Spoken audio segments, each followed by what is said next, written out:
Hello, I am a student from Beehive Academy-Technology Academy. Today I will be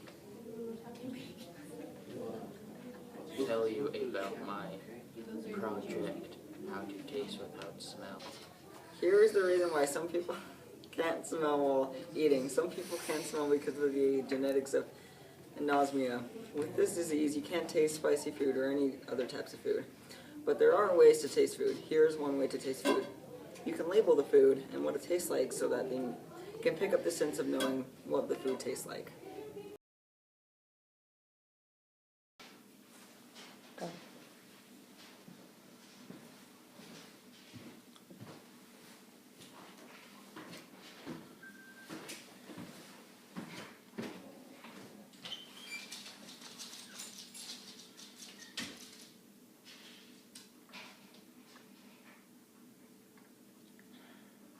Okay, thank you for watching Beehive Academy.